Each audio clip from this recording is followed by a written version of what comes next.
The problem with postmodernism, and the reason I think a lot of people criticize it, and in some circles it can almost be considered an insult, um, calling someone a postmodernist.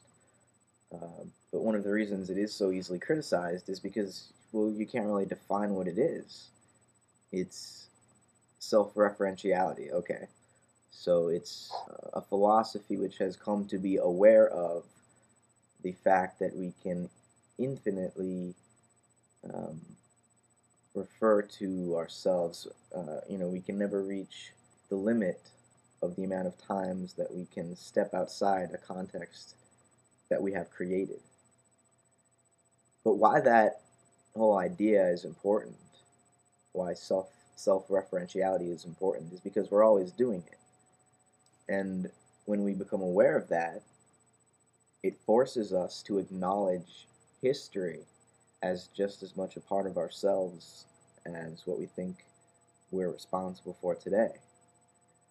So while it's easy to talk about postmodernity in the abstract general sense and to sort of, um, at the very least, tell people to pursue it and engage it with caution, but at times we even consider it almost childish or regressive or, in some sense, a decline or fall from the glory of the idea of modernity. There never really was a modern time. It's always the modern times. Modernity is what's happening now, or what right now is striving for. We're striving to be modern. We're striving to be civilized. We're striving to industrialize the world, or at least that seems to be part and parcel of the activity of modernity, of modernizing. It means to civilize, it means to technologize and to gain control over not only your own body, but the world. And, all this supposedly secular modern activity is based on Christianity and the idea that the individual exists alone before God. It's not that the individual is part of a community first. No, the individual derives its rights directly from a transcendent realm that all people have access to equally, so long as they love God or have faith in His plan for them. And that's nice, and a lot of people believed it back then, and it gave meaning to a lot of people's lives.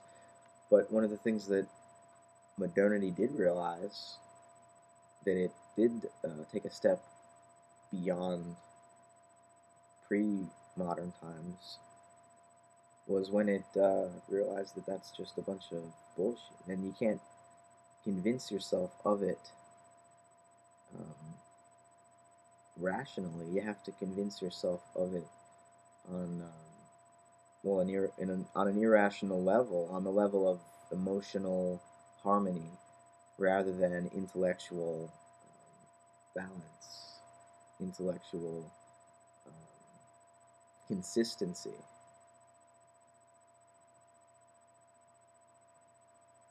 Knowledge in the Middle Ages was, well, for most people, just received from authority figures, from the church. But for the church, knowledge was gnosis. Knowledge was something inspired in an act of revelation through prophets that can then be passed on to others, other initiates. Um, to be Christian, you have to be baptized. And for Jesus, baptism was an experientially transformational process that, well, let's just say it was a lot more meaningful to him than it is to most Christians. In the sense that a lot of people call themselves Christian, but they don't behave as Jesus behaved. Um, they don't turn a blind eye to their enemies. They don't acknowledge the equality of all people before God, in the sense that They're not. Jesus wasn't judgmental. His Father was, but the Son is the one who's come to forgive the fact that you cannot follow the law.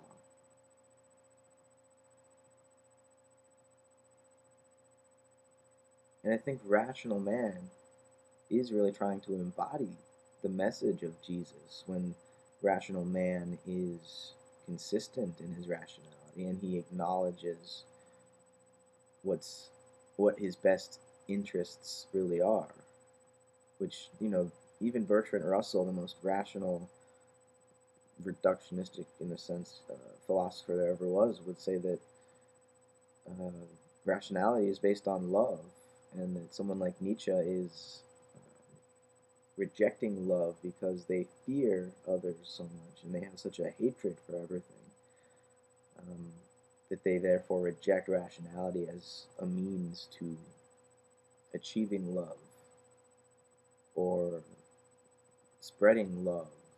And love can mean anything. It can mean harmony and balance. It just means it feels right because it is right.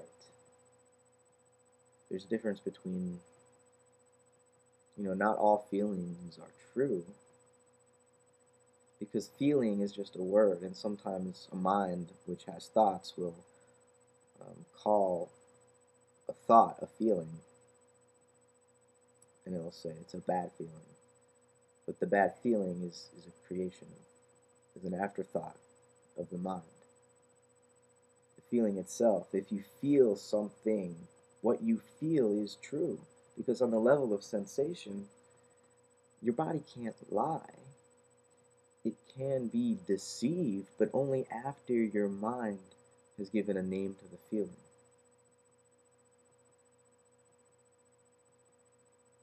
But then there's that self-referentiality again, and you can say that that thought that I just had of thinking that wrong feelings are just named thoughts, that itself is just a named thought of a reality which is occurring that is not even divided into the categories of thought and feeling, because the reality of my organism is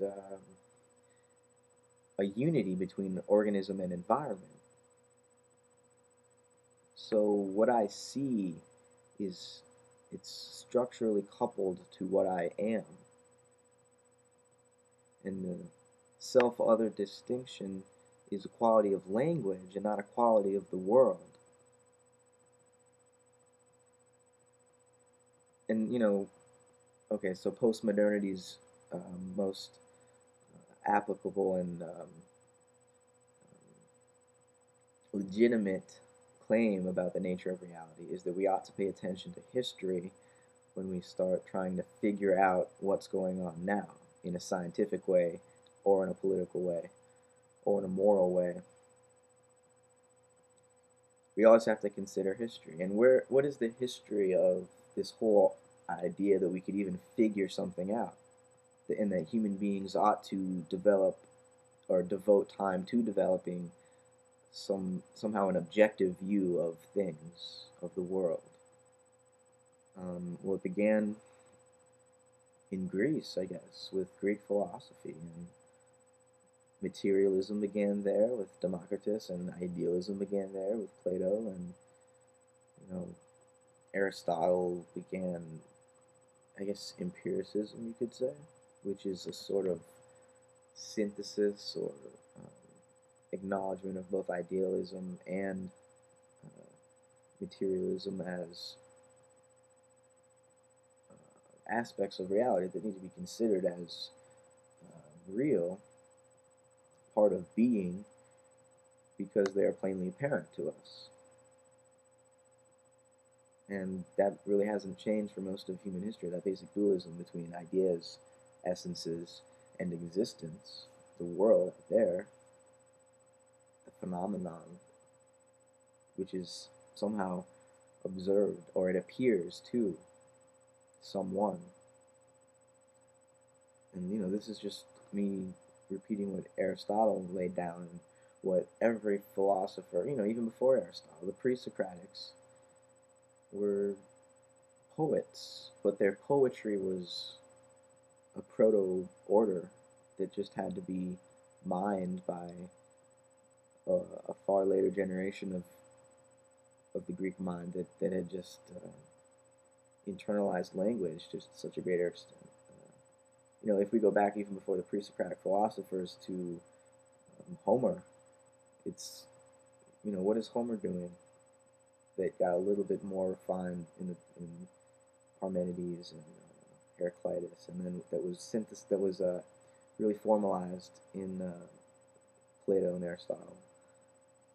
The same type, in the beginning, Homer was almost participating with the world itself, and his poetry was a reification of nature into this new human form of communication.